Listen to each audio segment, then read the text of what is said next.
Hello and welcome to We Never Met, the podcast where I have interesting strangers on every single week. Today we have Brian Hansen. How are you? Hi, I'm good. How are you doing, Sam? I'm good. So a lot of stuff to talk about, and I have a lot of questions for you. But first off, can you just give people a sort of background on what you do currently and what you have done in the past?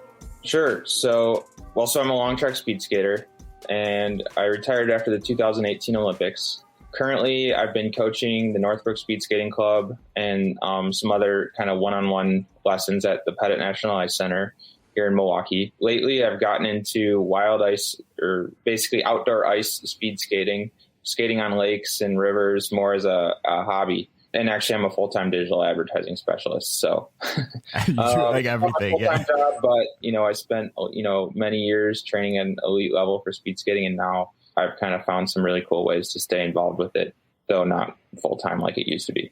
Yeah. Is that terrifying at all? I mean, I saw the video and stuff of you skating on Lake Michigan, and I've seen videos of people doing like the wild ice skating. I would always be afraid I would fall in. Some moments. Yeah. But, oftentimes there's a lot of ways to mitigate risk, and there's definitely a lot of spots where the ice is plenty thick. I think it's really a matter of going in prepared to fall in. And then also, to be honest, if you're out there, especially by yourself on ice that really hasn't been tested, you never know, like if you're going to come over like a weak spot or something, but also, doing some work on measuring it. And I've been out there, every winter now for the past couple winters and going at least 10 or 15 times a winter, and haven't gone in yet, at least, I went in once when I was kind of like knowing that I was going to go in though. Yeah, for sure. Because I watched the video of you on Lake Michigan, but I've also seen like the videos of people doing it in like Sweden and stuff. The sound that the ice makes is so odd and like cool. Is that the same? Does it have the same sort of effect on like water in Lake Michigan too? To be honest, on Lake Michigan, on some of that ice, I'm not sure. I haven't heard those noises, but it does on a lot of the smaller lakes. It kind of gets that laser-like crack, especially like out on some of the inland lakes, we get that. But yeah, to be honest, I haven't heard that on like a harbor or out on like the kind of ice shelves out on Lake Michigan. Yeah, is it because it's probably like thicker, I would assume? I don't know. Well, I can tell you that ice comes from like that, like a strong piece just like cracking. I think with some of the larger bodies of water, maybe that happens a little less frequently. Yeah, sure. Going from, I guess, even the start of all this, I read that you started playing hockey before you got into speed skating. How long, what age range were you playing hockey as a kid? I mean, I grew up playing hockey from like the really early years of like 7 years old, probably, I think till I was around 12. So mostly when I was youth. And then I kind of continued here and there sort of as like a recreational league.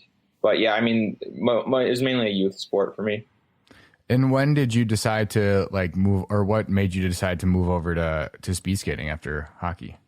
Well, it was something kind of unique in the area. It was actually recommended to us from a family friend. I was on the swim team, and this family friend also had their kids on the swim team, and I was asking about the sport they did, and or she said, "Oh, you should try speed skating," basically, because she knew we played hockey. We were into like endurance sports as well. So yeah, I tried speed skating, and then I think the appeal to it though was that it was a more unique and like kind of like a special thing that we could do in Northbrook. Hockey, of course, you can do in a lot of places. I love hockey, but it's just the unique setup. I think that was part of the appeal of it. Yeah, because I tried to learn how to speed skate too. I mean, I did it for probably like a year because of that appeal too. It just seemed like something like really cool and unique to do. And the Pettit was right in Milwaukee, so I could go there. But after that, like, what made you stick with it and keep going? Because I mean, you reached an insanely elite level that not a lot of people reach. So what made you keep wanting to come back and speed skate? I think I just always enjoyed it. Like we had a great group in the club that I started with. And then I met my coach earlier on, Nancy Sweater-Peltz, and she lived out in Wheaton. So I was in Northbrook, which they're only about 35 minutes apart from each other. Mm-hmm. So yeah, I think just the whole time, like there was a nice, my parents were totally supportive, and there was kind of a nice, path for me to stick with it in terms of coaching, in terms of like the group I was with and the support I got. Like there's a lot of people that, they have to struggle to kind of like stay in the sport. And for me, it was always fun and it was always convenient. So I think that definitely helped. Yeah. Cause is there like an oval or something down in Northbrook, or did you have to come up to Milwaukee at the Pettit once it got more serious? Yeah. So I got involved at a short track club. And so we were just skating short track inside a hockey rink at the Northbrook Speed Skating Club. And then once I got more into it, I mean, probably after only 3 or 4 years, I started going up to Milwaukee a couple times a year, and then eventually a couple times a week, and then it kind of progressed from there. And I started taking long track more seriously.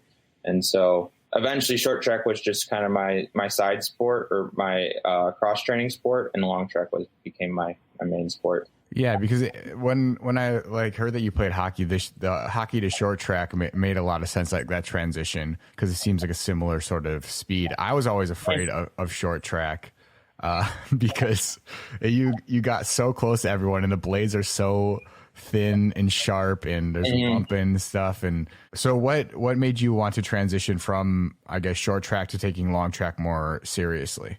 I think several things kind of played a factor in that. One, like the coach said, I started to get Nancy Sweater-Peltz, who I started to get more and more like involved with, and, training alongside. She was a long tracker. So that was one. Two, I think for my body type, it sort of worked because, I mean, I'm 6 feet, and generally like short trackers are usually a little bit shorter and long trackers are a little bit taller. So I'm actually kind of like, I think sometimes I'm right in between, but more or less it kind of worked for long track. So I think between those two things, it kind of kept me, or funneled me into long track. By the way, your coach's last name sounds like a mystical person. She doesn't even sound like a real. It sounds like the perfect last name for speed skating coaching. Yeah, sure. I could see that. I haven't heard that before, but I could see that. Yeah. So when you started doing long track more often, was it sort of like a natural progression for you to start training more and more and taking it more seriously? Because what was that turning point for you where you're like, oh, well, I am actually pretty good at this, like better than most? So I think one thing that actually helped also with kind of progressing from like that youth level to a more elite level is I grew up with a really competitive generation in speed skating. Which of course you never really realize when you're like little. I mean, I could think of races where there was probably like 3 to 4 future Olympians on the start line, and we're all like 10 to 12 years old, that are all racing against each other. And then in addition to that, there's several people that were like pretty much Olympic caliber, but also like didn't quite make it. And all that group stuck with it. Like in future years, that kind of didn't happen. So like that year or my age group in 1 year above and 1 year below was all like a pretty competitive group. So I think growing up with that definitely helped because, even if you're finishing, top 3, top 4, like you still have that drive to get to number 1. And then sometimes there's age groups where like one kid will just be running away with it in every race. And then he kind of loses that. He might not have that same drive from year to year. And then eventually he gets to the age where he starts competing against like, people within a 4-year age span. And he's not as competitive because he always won, easily. So I think that helped having that kind of like that competitive of a group growing up. For me, once I started to realize like it got more serious, maybe around 15 or 16, like you could kind of see more of a line of like, okay, now I'm getting close to making it to the Olympic level. And you can sort of see what you might have to do from there. Yeah. Cause who were some of the other people that you were competing against at like 10 to 12 that were future Olympians too? Sure. So like, I mean, I can tell you when I was little in my age group, I got beat every year by this one skater, Robert Lawrence. He won nationals every year. He actually beat the age group above us every year. Wow. And he actually became a very good short tracker. He didn't make it to the Olympics, but he did make it to kind of like that a pretty high level. But that it definitely helped to have him to sort of push us. Some of the guys that made it to the Olympics would be Jonathan Cook. He was actually in the team pursuit with me. Eddie Alvarez, he skated short track. He made it to the 2014 Olympics, and he actually also now plays in Major League Baseball. Oh, wow. Made it in speed skating in the Olympics, and then made it in the major leagues. Mitch Whitmore, he was in 3 Olympics with me, and he was 1 year older than me, or one age group older than me. And then my teammate Jeff Swider-Peltz. Who else? I think, and there's some skaters two age groups above Trevor Marsicano, and he made the Olympics. So there were days where we were all skating like pack style together, racing against each other. I think that got most of them. I mean, I should mention also that like when we were little as well, another guy on the starting line with us was Anders Lee, and now he's the captain of the New York Islanders. So like, it's kind of crazy that like there was probably a race where we were all in the same race, like group, and it's all a really competitive group, so yeah.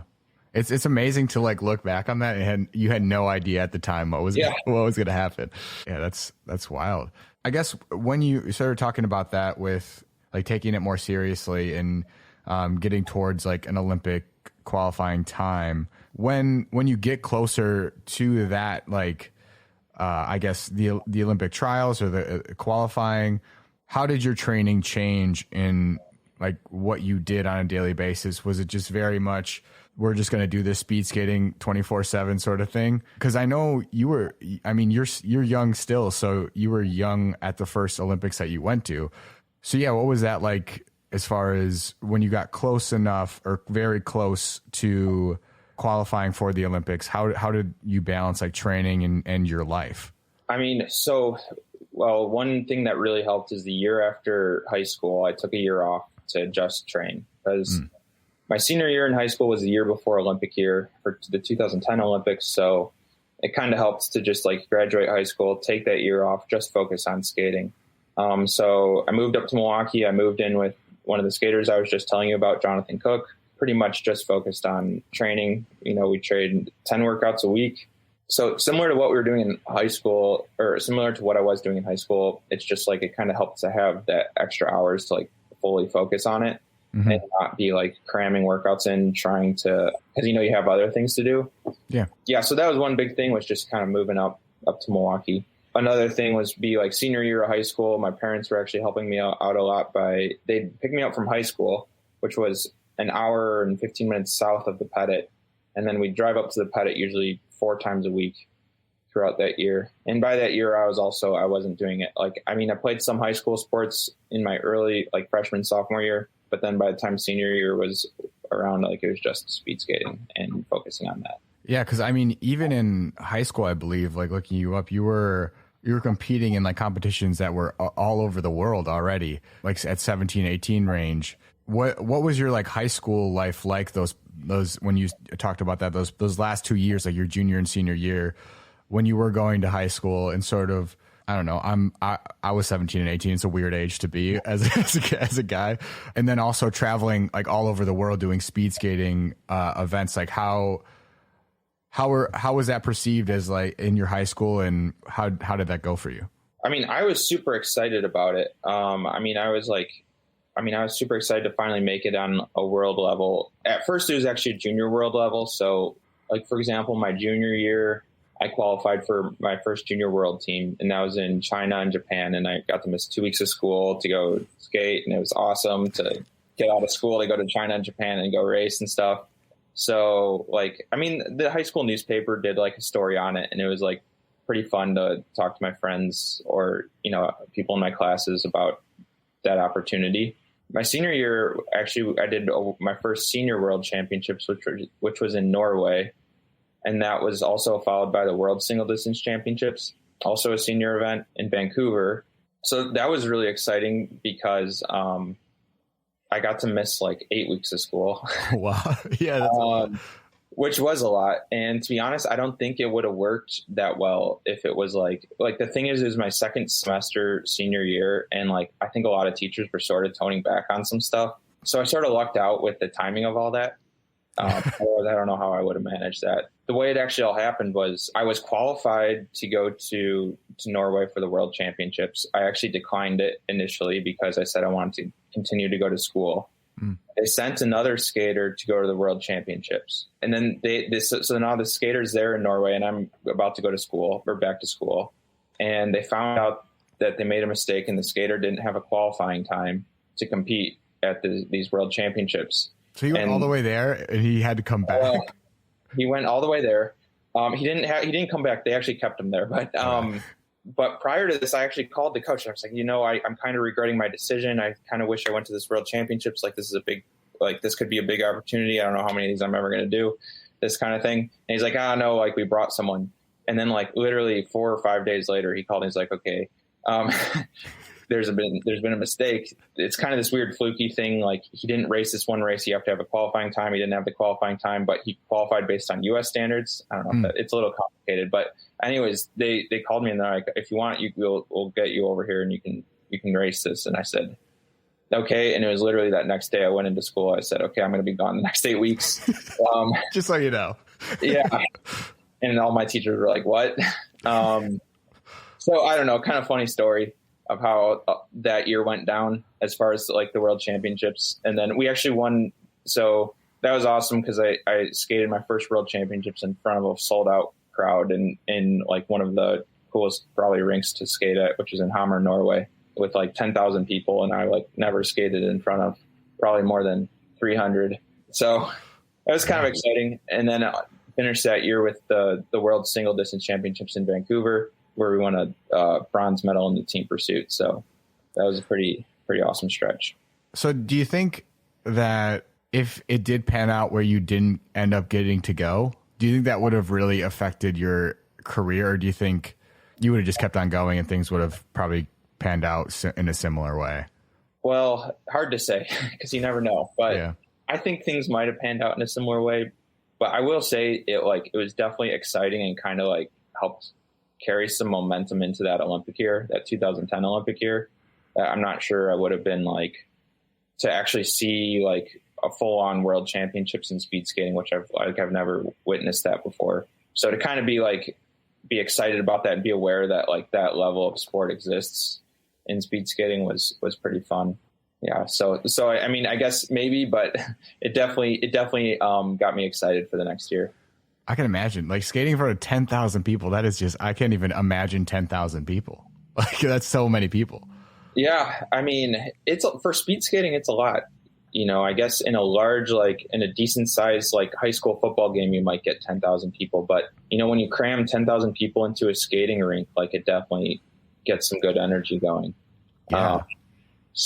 And then when there's only 2 people on the ice and there's that huge crowd, it's pretty fun.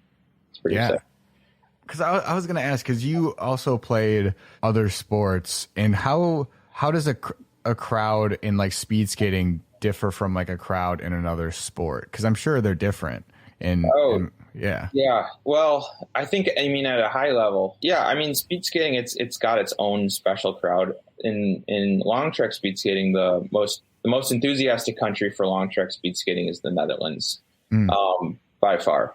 And the Netherlands has so many, they have so many pretty good fans that these fans actually travel all around the world to go to these competitions. At least a group of them do. And this group kind of roots for everyone. Like the hardcore Dutch speed skating fans are so hardcore. I think they mostly root for Dutch people, but they also kind of root for like a lot of skaters that are just good speed skaters. And they're just enthusiasts of the sport. So I don't think you see that, for example, in a lot of other sports where it's like people are definitely loyal to their team, where you get like this group of like supporters that just go around and they love to follow what's going on at the top level. I mean, with that being said, the Dutch definitely still support the Dutch. So like at a high level, the whole crowd obviously is just going nuts for Dutch when you're at a rink in the Netherlands. So for one, you definitely have like a lot of the crowds are dominated by Dutch. People also kind of root on for just good performances. Like if there's a world record, no matter who races it, I think it's usually just like, it's like a pretty big deal. If there's a track record, it's a pretty big deal. People just like applaud that which might be similar to maybe like track and field or swimming. But I mean, I'm just kind of covering some of the differences of what I've seen versus, a mainstream sport like hockey, football, or something like that. Where there's definitely like, you're not going to see someone cheer on a play that's from a team that they're not rooting for. You know what I mean? Yeah. You're not going to see like a Packers fan cheer for the Bears because they did something really, really well, Yeah. But yeah, no, because that was always an interesting thing to me with speed skating specifically, because you got to sort of witness the sport from a very early age and for a pretty good chunk of your life. Talking about the sort of the Dutch fans and things like that, how do you think the sport has changed in the U.S. over just even the course of you being in it? Like from when you started to your past Olympics, how has like the fan bases and the interest changed over that time? It's been really kind of up and down. I think in the early years, like even in the 80s and 90s, speed skating had a lot bigger of a following, especially on TV. I mean, maybe a little bit in person too. I guess I can't really speak for that too much because I don't know the kind of the events and how those played out back then. Mm-hmm. But I do know that, like, I mean, we haven't had as much success, at least at the Olympics. We've actually had some really good skaters who haven't had the success at the Olympics in the past couple of years. So I think that's kind of affected things. I think what's also made things difficult is that from what I could see, NBC and the way the Olympics are broadcasted has sort of changed, where now the Olympics are very much oriented towards like top sport highlight reels. And it seems that it used to be something that was a little bit more about covering like all sports. Yeah. So speed skating sort of falls in a weird place sometimes with that, because if you're not winning a medal, you're not going to hit the highlight reel. And not only that, you're not going to hit the highlight reel because it's not a mainstream sport. So what I would like to see is, like, for some of our athletes, they like Brittany Bowe or Joey Mantilla, or we got some new up and comers. If one of those people wins a gold medal, I think it will definitely make a big thing or a big scene on NBC, and they'll get shown and all that. But I mean, I'd like to see kind of a little bit more attention come to some smaller sports. And I think, like, it seems that the broadcast is getting a little bit more towards mainstream and like whatever's popular, even though the Olympics is oftentimes centered around sports that are once every 4-year sports, or at least it has been. Now it's becoming more of an event that's about popular sports, if you know what I mean. No, I completely understand. I mean, it's more of like, what are we good at right now? Let's broadcast that. Let's put that on. Yeah. And that too. Like, I mean, we still have like some of the biggest names in the sport are still, Dan Jansen and Bonnie Blair. And I mean, they're such iconic stories and iconic people. But what we really need is to have some new stories come along that I think, have happened with Chad Hedrick and Shawnee Davis and Apollo Ono. Those have all been big names. I think it's just gotten so competitive as well in the Olympic world and in the media world that sometimes our sports just seems to like fall a little shorter than you'd expect. The weird thing to me is, like, if you get to the Olympics, you're an incredible athlete. And so I feel like you should just show me that, because that's what I'm interested in seeing, And it's about like the sort of diverse different sports that are on it. And yeah, based on what you're saying and what I've witnessed as well, it sort of almost feels like you need like a Michael Phelps all the time in your sport to get like broadcast, which is like ridiculous, because that's like a once in a 300-year person, Yeah. No, I mean, that's right. It's hard to consistently ask for a person that's like up there winning, doing well, or like winning multiple events, even like, that's very hard to come by. I think what really speed skating needs is some more emphasis and exposure in non-Olympic years, which is tough because everyone loves it for the Olympics. But I mean, with that being said, I still think like there's ways to get some excitement going on in non-Olympic years. So, I mean, it's such a cool sport, and it is so fun to watch. I feel like even the younger generations, if they got exposed to it at an earlier age, I think there'd be a lot bigger of a fan base, because it's just fun. It's just so enjoyable to watch. Well, I appreciate you saying that. And it's awesome to hear you tried it. Not everyone I talked to has said they've tried speed skating. So it's cool you did it for a little while at the Pettit. Yeah, I totally agree. I think I can't tell you how many people I talked to. They're like, man, if I just knew how I could get into this when I was younger, I would have tried it. Yeah. So, maybe there's something to be said for that. It's just like the exposure and kind of the path to getting people into it, could be a little bit more streamlined.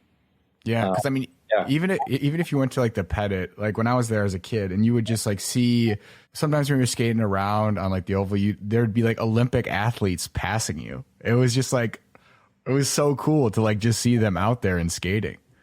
Yeah, that is something cool about speed skating and the Pettit as well, is that like everyone skates together. It says it's definitely it's an Olympic training facility, or at least it was. It's technically not anymore, but yeah. Everyone trains there, from elites to beginners, and like everyone's out on the same ice most of the time.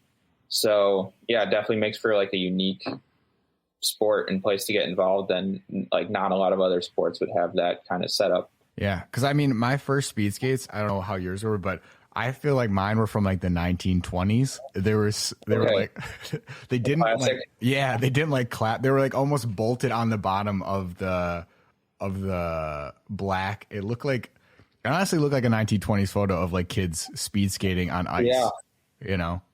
Yeah, that's cool. That's how everyone did it up till probably 1994, I think. And actually, I think that's the way to learn. Like, because with a clap skate, with the heel coming off the boot, the boot, I think it throws people off when they're learning and getting into it, because it's just like an added element that's like just a little weird. Mm-hmm. So like getting into it with the fixed skate where everything's like on the blade is attached to the boot like a normal skate, I think that's the way to learn. What is the science behind that? Is it just like the blade is touching the ice more of the time? Is that why? Mm-hmm. Yeah, you get a little bit further of a push. So it's just like a little bit more efficient. The clap skate wasn't really even a thing. I think suddenly some people started to take it over. I think in, 1990, I want to say it was 1992 or 93. It was like the year before the Olympics. And suddenly like everyone switched that year. And if you weren't able to figure it out within that year, there were stories of some guys who were like winning. And then this new technology came out and everyone switched, but like a couple of the top guys couldn't figure it out. And then, they lost it. Oh, that's rough. Yeah. Wow. Yeah. Because it is confusing to learn, because I switched to those too eventually. And it's definitely a more weird feeling when you're used to like a fixed skate. Yeah. Oh yeah. Well, actually, so I got involved last year with the Learn to Speed Skate program as well, trying to kind of understand what's driving people in, like what they're interested in the Learn to Speed Skate. Some of them, I think it's easier to learn and get into speed skating with actually like even almost starting with a hockey skate. It depends on where your skating level is, but like going from hockey to like a short track speed skate and then progressing from that to a long track speed skate, I think is the best progression, because basically you're starting with like the easiest skate turn and maneuver, and then you're going to one that's like a little bit more easy to turn and maneuver, because in short track you have tighter turns. And then the long track is like, it's really hard to turn and maneuver, but it's really fast, so there's that trade-off. Yeah, it is. It's such a, I love the sport. It's so awesome. And so like back to more stuff about you, because the first Olympics you went to, I guess to set the stage, like for the Olympics and for people that don't know really how the qualifying and like the Olympic trials work, how does that work, and how did it work at your first qualifying Olympics? Yeah. So, well, actually the qualifying rules have changed kind of every quad or every Olympic cycle. Oh, okay. But going into 2010, more or less the rules were, you had to be top 3 or 4 in the US, in an event. Okay. So, and then there was an additional rule where they could only take 10 people. So if you were top 4, but it was in an event that was a low ranked event for the US, then you might get cut basically. Oh. It works just more or less something like that. So going into the 2010 Olympics, I had to be, my best shot was going to be in the 1500 and team pursuit. And even though we won a medal in the World Single Distance Championships the year before, it doesn't necessarily lock you in. Basically, they choose a team pursuit based on people that have already qualified for the Olympic team. So I had to qualify for the Olympic team individually.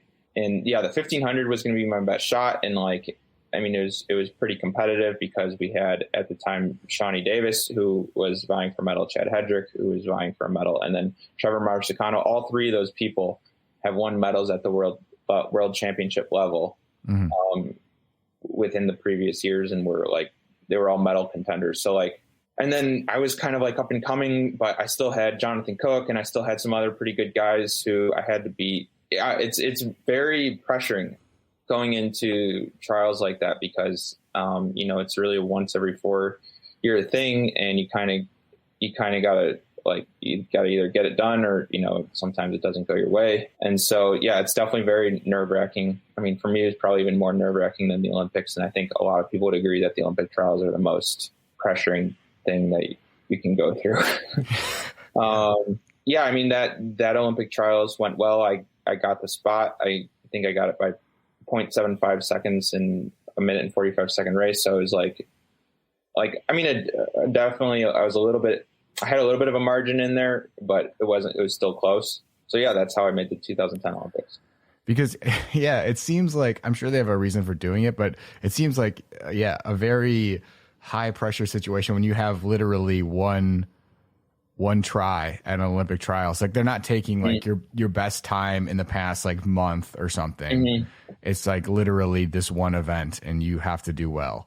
Yeah. Well, and so what they did actually in 2010 is if you were doing really well, for example, Shawnee Davis, he was winning medals at the World Cup level that year. Mm-hmm. He was actually pre-qualified. They had a clause that year where you can get pre-qualified and he didn't have to race Olympic trials. But the following, for example, 2014 and 2018, NBC wanted the Olympic trials to be the Olympic trials because it's more exciting for viewership. So sure, which is definitely a contended thing in the sport because people sometimes ask, really, are we going to structure our whole Olympic trials because it's better for viewers? Yeah, because NBC wants us to be high pressure, and they do it, and then it is high pressure, believe me. And so, for example, going into 2014 Olympics, there wasn't really that clause anymore. You kind of had to race the race no matter what. You could have been winning medals all year, and then if you have a bad race, you could be out. Well, that's disheartening. Yeah. So yeah, and then in 2014, actually I was a lot better and I was a lot more locked in, but it was also still the same process. It's this whole one race thing. It's just it's a lot. It's a lot to go through, and so. Yeah, I think a lot of people, there's good memories, bad memories, but no matter what, I think it's pressure for everyone at the Olympic trials. I believe every Olympics that you tried to get into, you got into, right? Yeah, I've been very fortunate with how the Olympics trials have played out for me. Was there any specific races that you can remember in those Olympic trials where you were I don't know how this is going to go. We'll see. Yeah. So one, for example, in the 2018 Olympics, well, I mean, in the 2014 Olympics, my 1,000 meter, my 1,500 meter, they were all really good. I don't know if I was technically considered a medal contender, but I was definitely vying for a medal in those events. I won medals at World Cups the year before and that year of. So it was definitely something I was capable of. So that year it came a little easier. In the 2018 Olympics, I qualified actually for the World Cups in the 1,000, but then I didn't make it in the 1,000 at the Olympic trials. And that was my first individual race. So that I haven't had that where okay, I didn't make it in my first race. Now it has to be the 1,500 basically is how I had to make it. So that was a little pressuring, and it was also a little bit kind of unsettling. I don't know if that's the right word, but it kind of kept me on my toes for the next day and a half to say, okay, I'm not locked in, but I still got to really get a good 1,500 because that's been my best race and that's going to be my best shot for the 2018 Olympics. Yeah. Cause I think I watched, did you do the mass start at the Olympic trials and qualify? Yeah, I watched that video I think a week ago or something. Okay. Yeah. The mass start, I'd say the mass start was definitely not a lock. And the thing with the mass start is it can go a lot of different ways. Mm-hmm. Yeah, that race was me contending with, 2 or 3 other skaters that were kind of right on the edge of making it or not making it. So that's a tough one because there's a little less control over the race. compared to an individual distance where you can go out there and you can put down a good time. And like, if I did what I've been doing, I know I'd make it. Whereas the mass start, like, there's some tactics, things can go in a lot of different ways. So it's hard to predict, which is also what makes it kind of nerve wracking, is like, some things are out of your control, some things are in your control, but like you can't control the whole race really. Yeah. I mean, that race worked out though for me very nicely with, we went on that breakaway and then it came down to the final sprint. I went with 2 laps to go. I thought that I was going to get past. I didn't get past, and that race worked in my favor as far as the mass start goes. Yeah, because for people that don't know, because I didn't even know what it was really. Is it a newer event? What the mass start is? Yeah, that was the first Olympics. The 2018 Olympics was the first Olympics the mass start was in. Yeah. What can you explain like a little bit of what it is? Because it is a more sure. So it's actually they changed it. It's a 20-lap race. And basically there's intermediate sprints and then there's a final sprint. And so for our qualifiers and for when you're at like the world level, like the intermediate sprints really only play a role in trying to advance you to the final rounds. But in order to win the race, you have to win overall. So they're just like at a high level, they'll put like 15 people or 16 people on the line. And then everyone races. And like, so you have a lot more going on in the race that I think relates to like a natural race that people expect to see. Yeah. It's not a time trial. So there's all sorts of tactics. There's breakaways. There's really not as many rules in the race as you'd think. We all wear cut-proof stuff. We wear helmets because, people go down and people crash into each other and stuff. So I think it makes it very exciting for a spectator event. But yeah, it's definitely a totally different race. It's a different mindset. The whole added element of having tactics, having added people, like, having this like uncontrollable factor, that's all definitely part of the race. Do they just purely add that for just to increase interest and more spectators, or was that a thing that was happening before they even added it? I think it was partly for interest, to be honest. So we did the first demonstration mass start race back in 2012 at a World Cup. And actually at the time, none of us did it. We just all started, no cut-proof suits, no helmets. Jesus. Like 30 of us on a line, and they did like 25 or 30 laps. So like it was a lot longer for that first demonstration race than it is at the Olympic race, or what the standard race is now. But to be honest, I'm actually forgetting how many laps the final Olympic race was. I think it was either 15 to 20. It's kind of weird. I'm forgetting. But yeah, that first race was a really long one. And I think it was pretty exciting. It was like exciting to skate and it was exciting to watch. So I think, yeah, that is a lot of the reason they keep it in there, is to increase interest. Yeah, no, I mean, it was really cool to watch, but yeah, I feel like I was a little bit like, cause you said like, it's not like necessarily a time trial. So are there timed laps in there? Is that basically what it is? Or like who wins? Like, how do you know who wins? So it's sort of complicated because it depends on the format of the race. And we have our own U.S. mass start races that sometimes the rules are slightly different than the international races. But basically at an international race, if you finish first across the line after 16 laps, you win. And I believe if you finish second or third, you also win. In the U.S., we created this point system for our own trials because we have a lot less people, and so it's more difficult to mimic a mass start race that happens at an international level.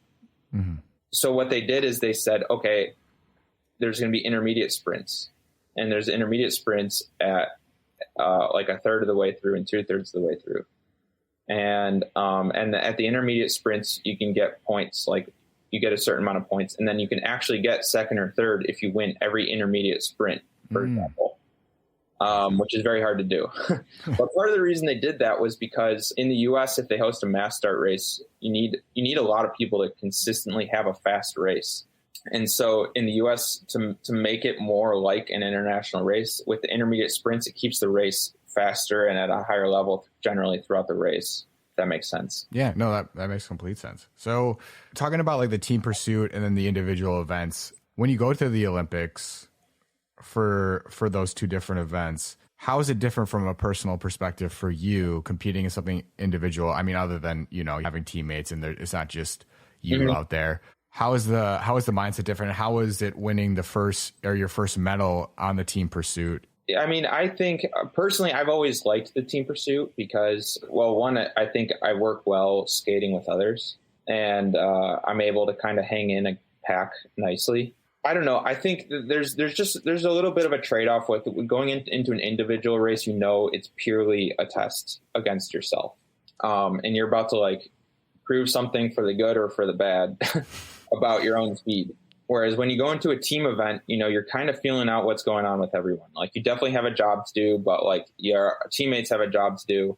And to be honest, like in the team pursuit, in a really fast and well raced team pursuit, you're always also worried about getting dropped a little bit.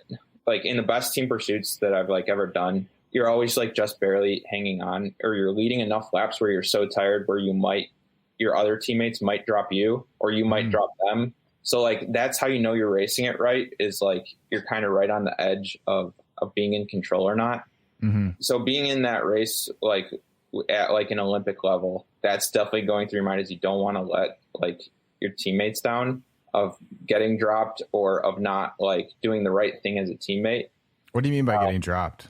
By getting dropped means like, so, if you're like it's an 8-lap race, if you're 4 or 5 laps in, and then we change. Okay, let me just back up a second. So we change, like in an 8-lap race, say we change leads. There's 3 of us, and we change leads every lap. And then we do this to share the leads, because when you're pulling, you're taking the wind, so you're working a lot harder. Like I think it's like 20 or 30% harder when you're in the front. Gotcha. So oftentimes it happens like fairly frequently. You finish your lead, you're really tired because you just pulled for a lap and a half or 2 laps. Mm-hmm. Pulled meaning being in the front. And then you drop off. So you go from the first position to the last position, so that now you're going to start catching the draft. But what happens is they go from the first, they go to the third, but they're so tired after their lead that the second guy comes through, he's fresh and he's ready and he's excited to go pull. Mm-hmm. And then the third guy just goes straight off the back, and then he can't catch back on because now he doesn't have draft. The second guy's excited and he's going forward, and gotcha. It's this whole.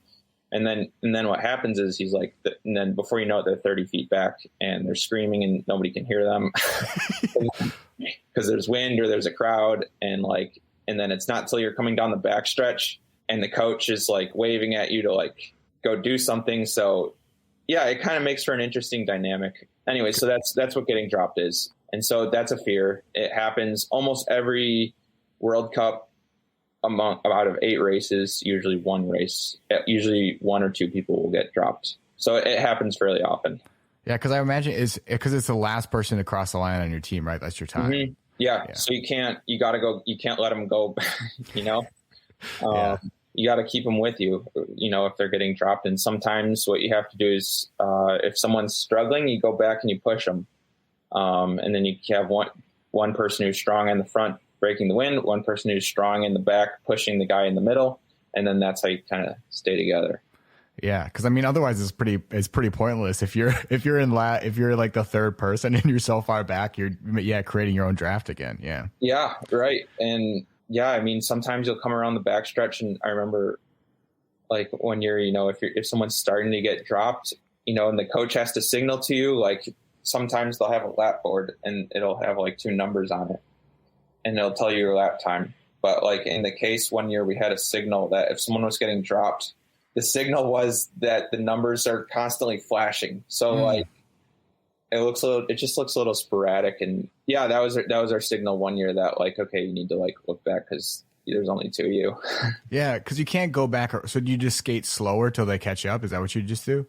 Yeah, slower, or like if they're only like 10 yards back, sometimes you'll just take a really wide turn, you'll swoop back and behind them and then try to push them back up, and you don't really lose much time.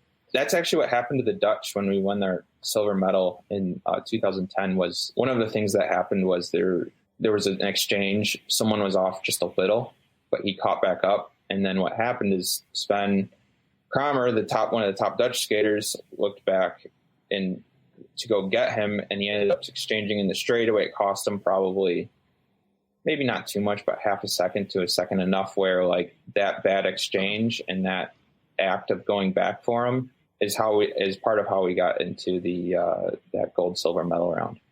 Yeah, because it's an interesting thing because it is about time, obviously, but it's like a bracket when you get to the Olympic level, so you can win by like half a second against one team and move on, whereas your time necessarily wasn't the fastest out of the four.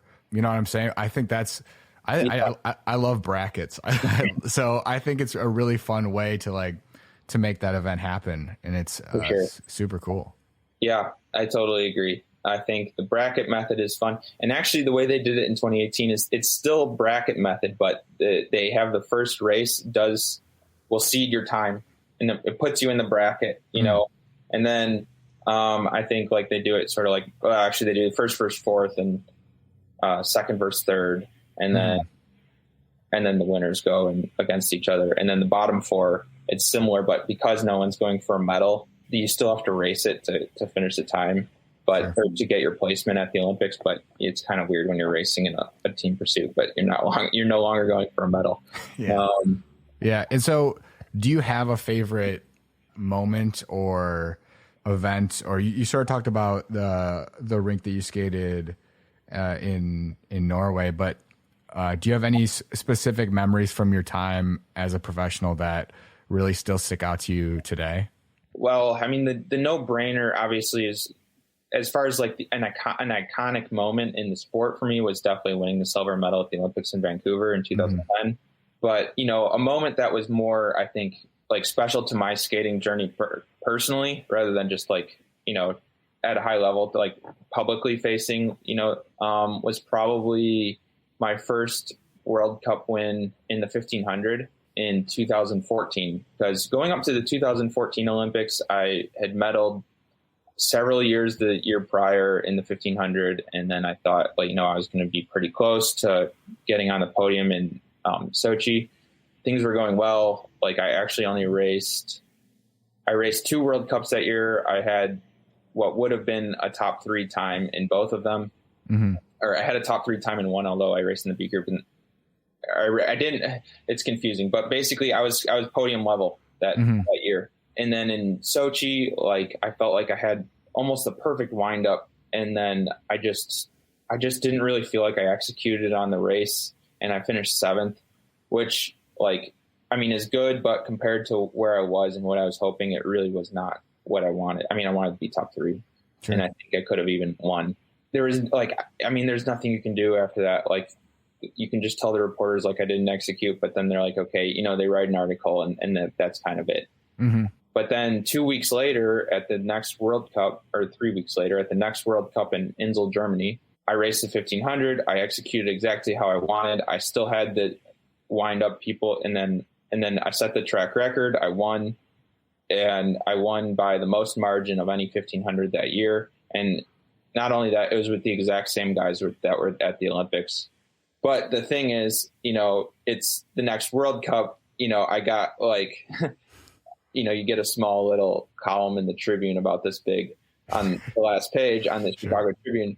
And I mean, it was exciting for me though, because like, I think, and everyone was like, oh dude, you should have done that 2 weeks earlier. And I said, I know, like, thanks. Yeah, I realized that. Like, I mean, so that race that I won and set the track record, like the guy that finished second at the Olympics, and the guy that finished third at the Olympics.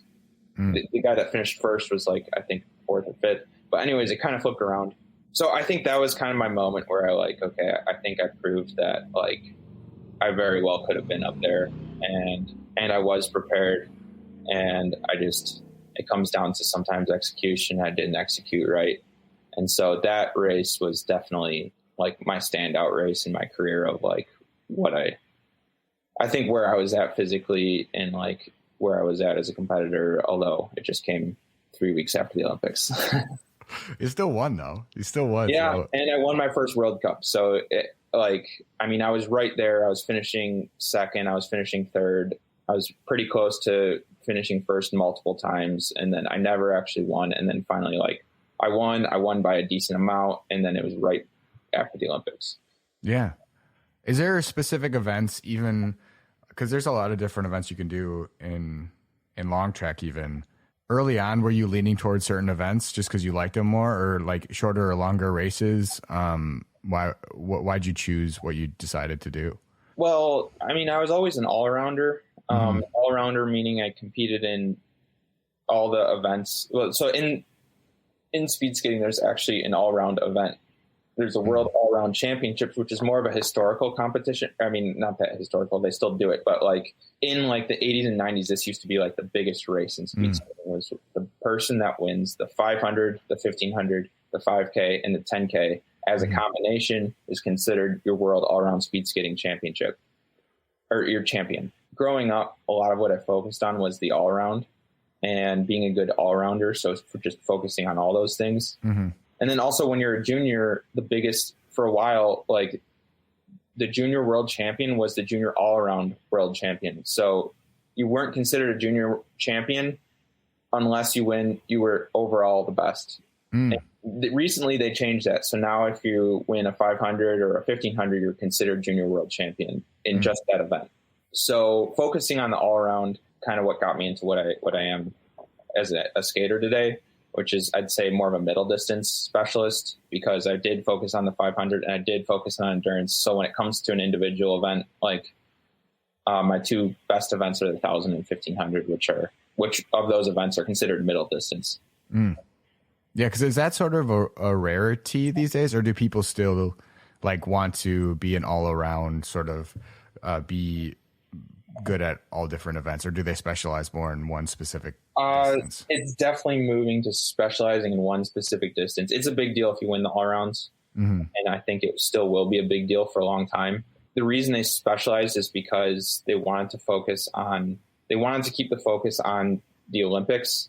And like, for example, the U.S. Olympic and Paralympic Committee will fund you if you perform well at the World Single Distance Championships. So if you perform well in any single distance, compared to years ago, it was a little bit more like the best thing you could do was like win world all rounds, where now I think it's more about winning an individual distance. And the biggest world championships are set up to focus on that. The funding is set up to focus on that. And like, so everything's a little bit more, the sport has like kind of evolved where everything's now focused on like winning an individual event rather than being an all-rounder.